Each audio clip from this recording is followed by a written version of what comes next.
Hey friends, Alvis here.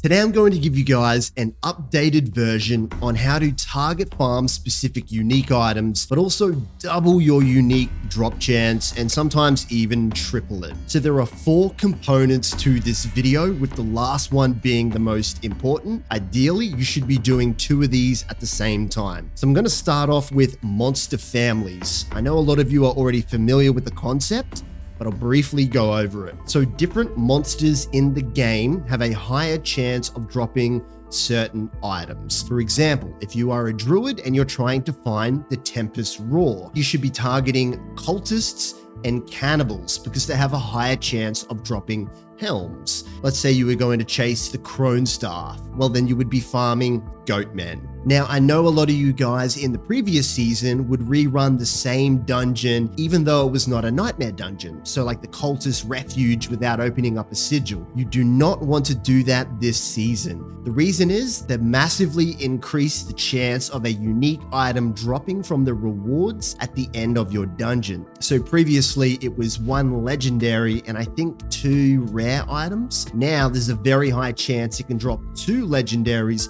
but those legendaries can actually convert to unique items as well. Now, I'm going to show you guys how to reset Nightmare Dungeons. This is not only important for target farming certain uniques, but you should be doing this anyway just for the experience gain because of how good some dungeons are compared to the others. So to reset the dungeon, obviously open up the dungeon that you want to do first. Now accept the dungeon like usual when you are in a group. Now you want to promote your teammate to party leader, or it might be the other way around. They might promote you. It doesn't matter either way, but you have to exchange party leadership.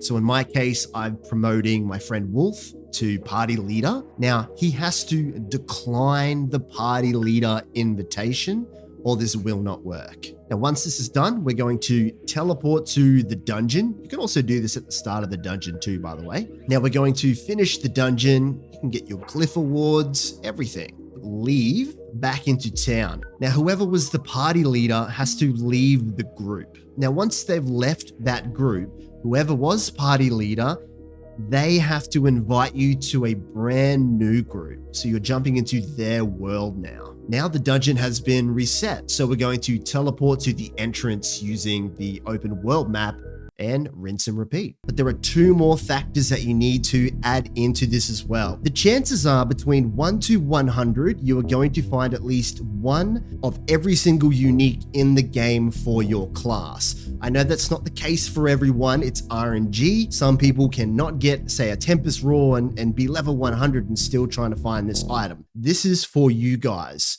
So what you want to do is try and farm dungeons that have a way higher drop chance for items in general. So a really great example that my clan and I have been using, we've been farming Aldurs. The quantity of items that drop is almost double, even triple than some of the other dungeons. In fact, it's around about 2 full inventories of just items that can drop on the ground. There is a chance that each item can roll into a unique. So this is just as effective as target farming certain dungeons. Just the sheer quantity makes up the difference. The last concept, which is the most important in my opinion, you should be speed farming. You have to fight the temptation to be pushing dungeons way higher than yourself. So you want to make sure that the monster level is the exact same level as your character.